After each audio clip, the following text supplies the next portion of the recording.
teman-teman, Assalamualaikum warahmatullahi wabarakatuh. Perkenalkan, nama saya Dinda Piliana Ahmad. Saya mahasiswi Universitas Muhammadiyah Profesor Dr. Hamka semester 5. Hari ini saya akan melakukan video konsultasi gizi terhadap pasien overweight. Yuk, tonton.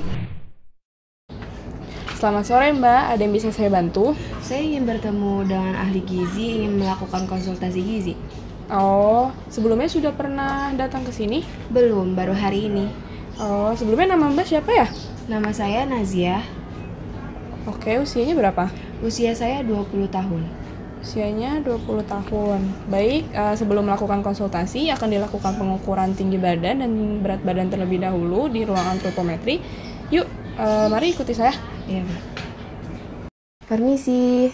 Ya, silahkan. Maaf Mbak, ini ada klien baru yang perlu data pengukuran terlebih dahulu. Oh iya. Terima kasih ya. Sama-sama. Untuk sekarang kita lakukan pengukuran terlebih dahulu ya. Iya. Yuk, mari. Oh iya, sebelumnya Mbak Nazia sudah pernah melakukan pengukuran tinggi badan dan berat badan? Sudah pernah, tapi lumayan sudah lama. Oh, kira-kira berapa lama tuh? Kira-kira udah 1 bulan yang lalu. Oh iya. Udah, yuk kita ukur dulu.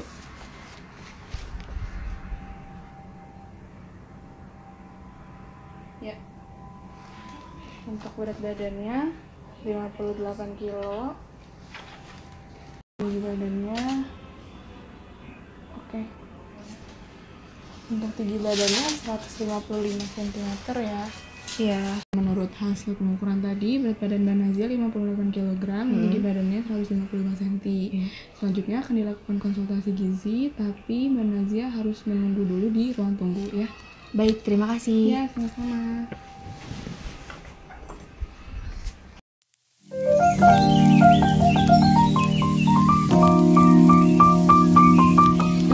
Mbak Nazia. Iya. Ya, silakan masuk Mbak.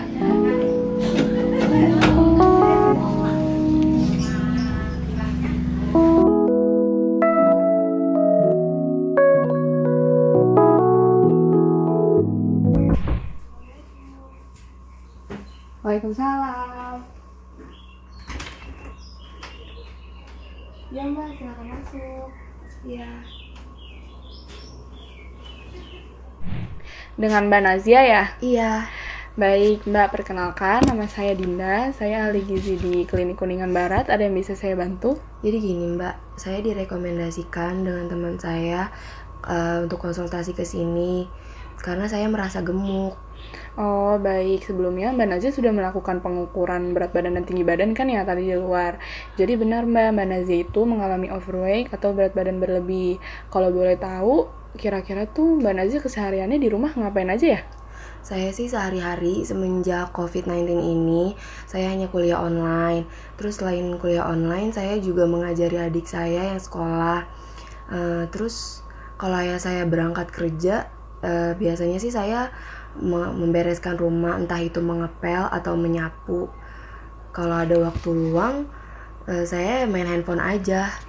Oh, jadi keseharian Mbak Nazia ini selain sibuk kuliah online, juga ini ya, kalau ada waktu luang main handphone gitu ya? Iya Mbak. Oke Mbak, sekarang saya pengen tahu nih kebiasaan makannya Mbak Nazia. Dari yang kemarin nih, istilahnya dari Mbak Nazia bangun tidur sampai tidur lagi. Yuk kita mulai ya Mbak. Ya, jadi kemarin itu mulai pagi-pagi jam 8 saya makan nasi pakai ayam goreng yang ada kulitnya, bagian paha 1 potong. Terus jam 10-nya saya makan donat kentang yang dilapisi gula 2 buah. Terus jam 2-nya saya makan kentang goreng.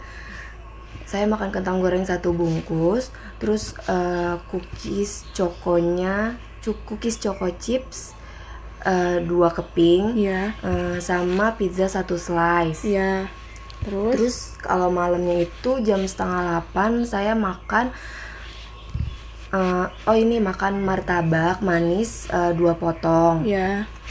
Terus terakhir saya makan jam 9 malam itu makan keripik pisang 1 bungkus, dihabisin sendiri. Oh iya baik Mbak. Saya ulangi lagi ya. Pagi jam 8, Mbak Nazia ini makan nasi sama ayam goreng. Itu ayam gorengnya bagian kulit dan juga ini ya paha ya. Ada kulitnya sama bagian paha ya. Iya. Satu potong. Terus jam 10-nya ngemil donat kentang lapis gula 2 buah. Terus jam 2 siang makan kentang goreng 1 bungkus. Terus cookies choco chip softnya 2 keping. Sama pizza 1 slice. Terus jam setengah 8 malam Mbak Nazia ini makan martabak manis 2 potong. Terus yang terakhir ini jam 9 malam Mbak Nazia ini ngemil keripik pisang 1 bungkus. Itu dihabisin sendiri ya? Iya. Ini kan tadi Mbak Nazia itu pagi-pagi makan nasi ya? Kalau saya boleh tahu nasinya itu berapa centong ya? Nasinya itu biasanya 2 centong. Oh, nasinya itu biasanya 2 centong. Terus kalau misalnya untuk minum, itu Mbak Nazia ada yang dikonsumsi lagi nggak selain air putih? Enggak sih, saya hanya mengkonsumsi air putih aja. Oh, kalau misalkan konsumsi air putih, itu biasanya per harinya berapa gelas ya? Biasanya itu saya 8 gelas sehari, tapi kadang-kadang cuma 4 gelas aja. Oh iya, baik. Berarti paling banyak 8 gelas. Paling sedikit 4 gelas gitu ya dalam perharinya. Oke, sekarang saya pengen menganalisis dulu nih apa yang udah Mbak Nazia makan dari kemarin. Nah, sambil menunggu Mbak Nazia boleh tanya-tanya terkait overweight ya ke saya. Mbak, saya mau tanya, kalau resiko mengalami overweight itu maksudnya gimana ya, Mbak? Jadi gini Mbak, overweight itu merupakan sinyal kita menuju obesitas. Tapi kalau misalnya kita ini itu sudah masuk ke dalam kategori obesitas, nah itu risiko mengalami penyakit degeneratif atau penyakit tidak menular itu lebih tinggi biasanya. Nah, misalnya pada penyakit jantung. Nah, kalau misalnya penyakit jantung itu disebabkan karena adanya penyumbatan aliran darah dikarenakan adanya lemak. Seperti itu, Mbak. Waduh, serem juga ya. Iya. Lebih baik ini ya dicegah sejak dini. Oh iya Mbak, saya sudah selesai menganalisis asupan makan seharinya Mbak Nazia nih. Saya lihat asupan makannya itu berlebih, baik itu energinya, lemaknya, maupun karbohidratnya. Kalau boleh tahu tuh Mbak Nazia ini sukanya makan apa ya? Saya sih sukanya makan dessert box sama seneng minum boba. Oh iya, sekarang kita diskusikan aja ya Mbak. Berdasarkan hasil pengukuran berat badan dan tinggi badan Mbak Nazia itu kan tadi saya sudah bilang kalau Mbak Nazia itu mengalami overweight atau berat badan berlebih gitu ya. Yang seperti saya katakan juga menurut hasil analisis asupan makan Mbak Nazia itu mau energinya, lemaknya ataupun karbohidratnya itu ternyata juga berlebih. Nah mungkin ini itu merupakan salah satu faktor penyebab karena Mbak Nazia ini suka mengkonsumsi makanan yang tinggi komposisi energi, lemak dan juga karbohidratnya. Mbak Nazia ini tuh kira-kira suka ini enggak ya, sering melakukan olahraga juga nggak? Jarang banget sih Mbak, biasanya juga paling kalau olahraga itu 1-2 minggu sekali. 1-2 minggu ya? Iya, itu juga olahraganya jogging doang. Olahraganya jogging. Joggingnya juga cuma 30 menit aja di lapangan dekat rumah. Oh iya baik. Itu juga merupakan ini ya Mbak, salah satu faktor pemicu tambahan juga. Kan Mbak Nazia ini punya rencana untuk diet ya. Sebelumnya Mbak Nazia ini pernah menjalankan diet nggak sih? Menjalankan diet itu pernah, Cuma itu malah justru menekankan nafsu makan saya sementara. Oh iya, terus juga jadi saya jadi overeating gitu. Oh iya Mbak, mungkin Mbak Nazia itu kaget di dalam proses dietnya gitu ya. Karena kan istilahnya Mbak Nazia ini awal-awalnya pola makannya normal, terus tiba-tiba berubah drastis gitu kan. Tapi saya senang ternyata tuh Mbak Nazia mau menjalani diet. Semoga aja Mbak Nazia itu bisa konsisten dan gak tergoda lagi ya sama pola diet yang sebelumnya. Terima kasih Mbak atas apresiasinya. Insya Allah saya akan menjalaninya. Oh iya Mbak, saya ingin bertanya, saya ini kan olahraga joggingnya itu 1-2 minggu sekali. Itu juga waktunya hanya 30 menit. Iya. Sebenarnya itu waktu dan frekuensi yang sebenarnya itu gimana sih Mbak? Ya, sama-sama Mbak Nazia. Jadi untuk jogging itu sebenarnya bisa dilakukan seminggu 1-2 kali. Untuk waktunya biasanya paling lama itu sampai 1-2 jam. Oh, saya jadi ingin rajin jogging deh kalau gitu, supaya menjadi penunjang dalam proses diet saya.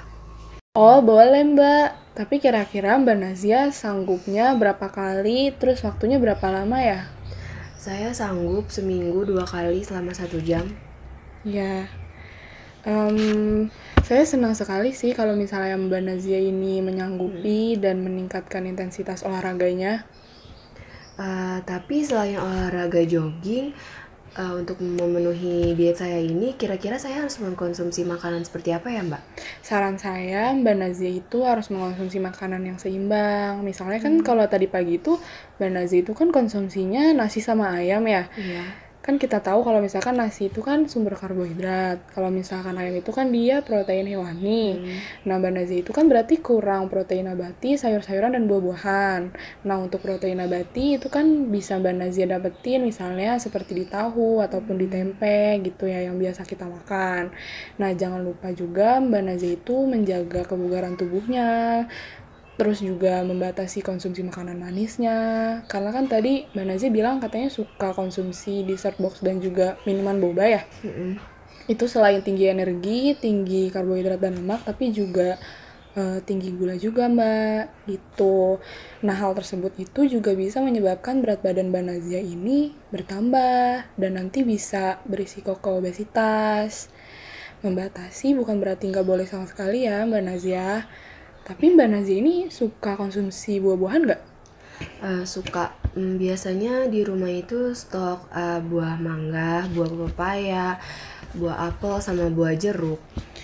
Oh, banyak juga ya ternyata konsumsi buah-buahannya. Kalau misalnya snack atau selingannya diganti sama buah-buahan, Mbak Nazia mau nggak? Boleh deh, nanti saya coba.